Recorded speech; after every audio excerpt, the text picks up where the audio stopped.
தொடக்கத்திலிருந்தே கடைபிடித்து வருகிறார். அந்த வகையில்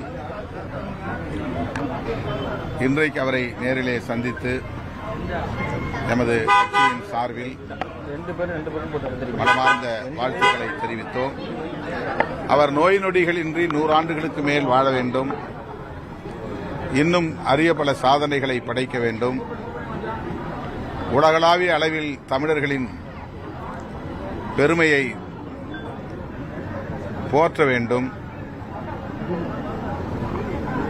இந்த காலகட்டத்திலும் அவர் பெரிதாக பேசப்படுகிற ஒரு படைப்பாளராக இருக்கிறார்.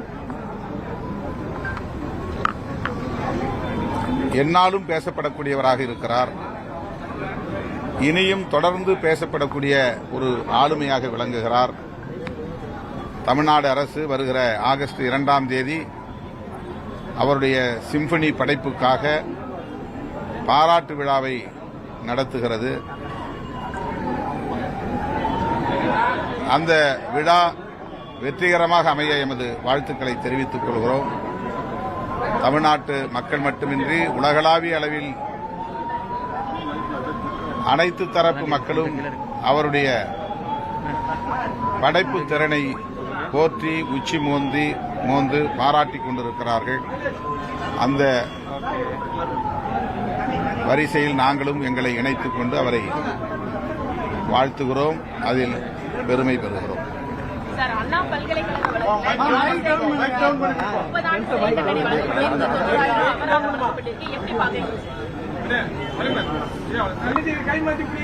எதிர்பார்த்த வகையிலே இந்த தீர்ப்பு அமைந்திருப்பது ஆறுதல் அளிக்கிறது.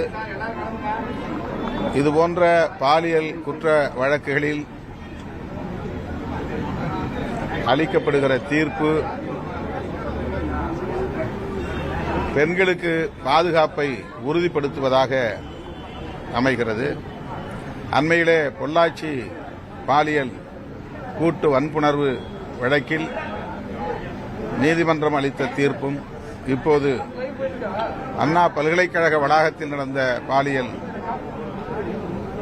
குற்றச் செயலுக்கான தீர்ப்பும் நீதிமன்றத்தின் மீதான நம்பகத்தன்மையை பெருக்கி இருக்கிறது, மேலும் உறுதிப்படுத்தி இருக்கிறது. அந்த வகையிலே நான் இந்த தீர்ப்பை வரவேற்கிறேன், பாராட்டுகிறேன்.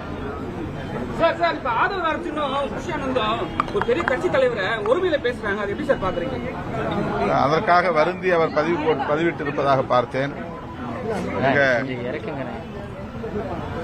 கவனமாக இனி நான் அரசியலை கையாளுவேன் என்று அவர் குறிப்பிட்டிருக்கிறார் என்று தெரிய வந்திருக்கிறது. ஆள் இருந்தாலும் இல்லாவிட்டாலும் அவரவருக்குரிய மரியாதையை கொடுத்து உரையாடல்களில் அவர்களை மதிப்பது அனைவருக்கும் நல்லது, பொது வாழ்வில் இருப்பவர்களுக்கு கூடுதலாக நல்லது. சார், இளையராஜா சார் தேசிய விருது, பத்ம விருது, மாநில விருது நிறைய விருது வாங்கிட்டார். அவருக்கு அதிகபட்ச இந்திய உயர்ந்த விருதுனா பாரத ரத்னா விருது கொடுக்கணும் ரசிகர்களுடைய ஆதரவா இருக்கு.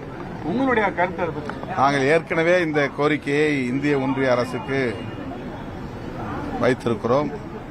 பாரத ரத்னா விருது பெறுவதற்கு முழுமையான தகுதி படைத்தவர். அவருக்கு இந்திய ஒன்றிய அரசு உரிய வகையில் அங்கீகாரத்தை வழங்கும், பாரத ரத்னா விருதினையும் உரிய காலத்தில் வழங்கும் என்று நான் நம்புகிறேன். வழங்க வேண்டும் என்று வலியுறுத்துகிறேன்.